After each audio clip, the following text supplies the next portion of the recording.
നമുക്ക് സായ്കുമാറിലേക്ക് ഒന്ന് പോകാം. സായ്കുമാർ, ഇപ്പോൾ പ്രാത സൂചിപ്പിച്ച കാര്യം, രാഹുൽ ഈശ്വർ ആദ്യം ഒരു വീഡിയോ ചെയ്യുന്നു, അതിൽ സന്ദീപ് വാര്യരെ മെൻഷൻ ചെയ്യുന്നു, ഉടൻ സന്ദീപ് വാര്യർ ഒരു പോസ്റ്റ് ഇടുന്നു, അതിന് രാഹുൽ ഈശ്വറിന്റെ മറുപടി അതിന്റെ കമന്റായി വരുന്നു. എന്തൊക്കെയായിരുന്നു സൈബർ ലോകത്ത് രണ്ടുപേരും കൂടി കാട്ടിക്കൂട്ടിയത്? അതിലിപ്പോൾ ആദ്യത്തെ ആൾ രാഹുൽ ഈശ്വർ അകത്താവുകയാണ്, ജയിലിലേക്ക് പോവുകയാണ്.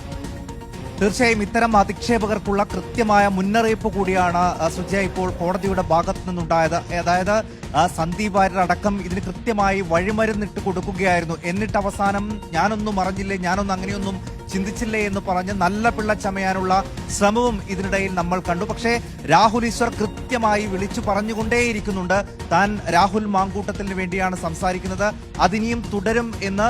നിയമവ്യവസ്ഥയ്ക്കകത്ത് നിന്ന് കസ്റ്റഡിയിൽ ഉള്ളപ്പോൾ തന്നെ യാതൊരു ഭയവുമില്ലാതെ വിളിച്ചു പറയുന്ന രാഹുൽ ഈശ്വറിനെയാണ് അല്പം മുമ്പ് വരെ നമ്മൾ കണ്ടത്. അങ്ങനെ ചെയ്യാനുള്ള കഴിയില്ല എന്ന് കൃത്യമായി ഇപ്പോൾ കോടതി തന്നെ പറഞ്ഞിരിക്കുന്നു. രാഹുൽ ഈശ്വറിന്റെ ലാപ്ടോപ്പ് അടക്കം പരിശോധിച്ചതിൽ നിന്ന് ഈ അതിജീവിതയുടെ ചിത്രങ്ങളടക്കം കോടതി കണ്ടു. അതോടൊപ്പം വീഡിയോ പരിശോധിച്ചു, 12ലധികം വീഡിയോകൾ. ആ തീർച്ചയായും നമുക്ക് ടി വി പ്രസാദ് തുടരുന്നുണ്ട്. ടി വി പ്രസാദ്, സൈബർ അധിക്ഷേപം, ആ പെൺകുട്ടിയെ സൈബർ ഇടത്തിലിട്ട് കൊത്തിക്കീറുകയായിരുന്നു ഈ വീഡിയോകളിലൂടെ രാഹുൽ ഈശ്വർ ചെയ്തത്. അതിജീവിതയ്ക്ക് കിട്ടുന്ന ആദ്യ നീതിയായി മാറുകയല്ലേ ഇന്നത്തെ ഈ ജാമ്യം നിഷേധിച്ചുകൊണ്ടുള്ള കോടതിയുടെ തീരുമാനം? പ്രസാദ്, അങ്ങനെ തന്നെ വിലയിരുത്തേണ്ടി വരും സുജിയ.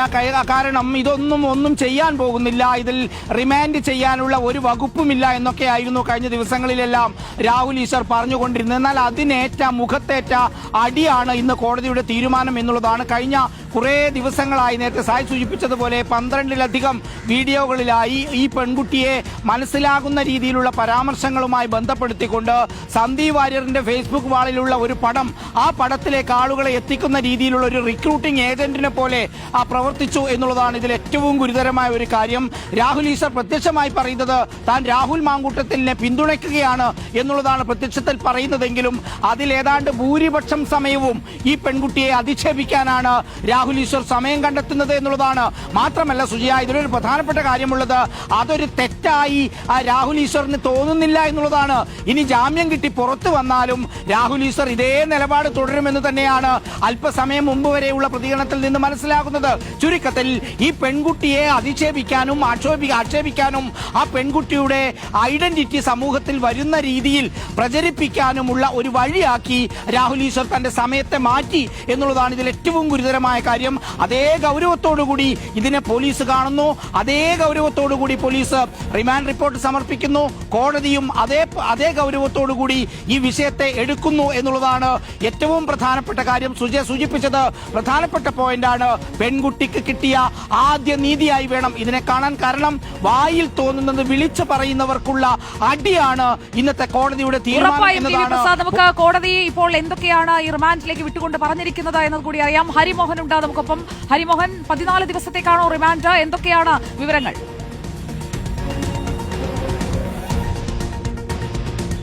സുജി, അതിനകത്ത് ഏറ്റവും പ്രധാനപ്പെട്ട കാര്യം രാഹുൽ ഈശ്വർ ചെയ്തിട്ടുള്ള വീഡിയോ, അതായത് അതിജീവിതയെ അധിക്ഷേപിച്ചുകൊണ്ട് ചെയ്തിട്ടുള്ള വീഡിയോ, ആ വീഡിയോ നേരിട്ട് മജിസ്ട്രേറ്റ് സ്വന്തം ചേംബറിലെത്തി കണ്ടു എന്നുള്ളതാണ്. ആ വീഡിയോ തന്നെയാണ് രാഹുൽ ഈശ്വറിന് ഏറ്റവും അധികം കുരുക്കായത് എന്നുള്ള കാര്യത്തിൽ സംശയമില്ല. ഇപ്പോൾ നിലവിൽ അതിന്റെ ഉത്തരവ് പുറത്തിറങ്ങിയിട്ടുണ്ട്. ആ ഉത്തരവ് ഇപ്പോൾ ഉടൻ തന്നെ അതിനകത്ത് കൂടുതൽ വിവരങ്ങൾ നൽകാവുന്നതാണ്. അതിനകത്ത് ഏറ്റവും പ്രധാനമായിട്ട് കരുതുന്നത് പ്രാഥമികമായിട്ട് പ്രഥമ ദൃഷ്ട്യാ യുവതി നൽകിയിട്ടുള്ള പരാതിയിലൊക്കെ തന്നെ കഴമ്പുണ്ട് എന്നുള്ളതാണ് അതിൽ ഏറ്റവും പ്രധാനപ്പെട്ട കാര്യം.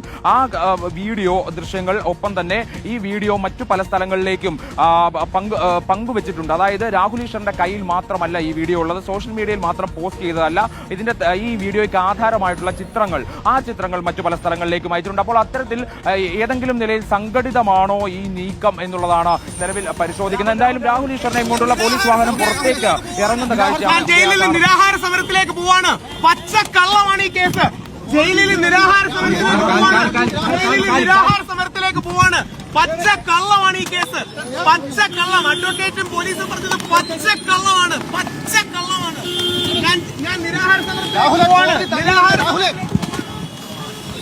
രാഹുൽ ഈശ്വറിനെ പൂജപ്പുര ജയിലിലേക്ക് കൊണ്ടുപോവുകയാണ്. 14 ദിവസത്തേക്കാണ് റിമാൻഡ് ചെയ്തിരിക്കുന്നത്.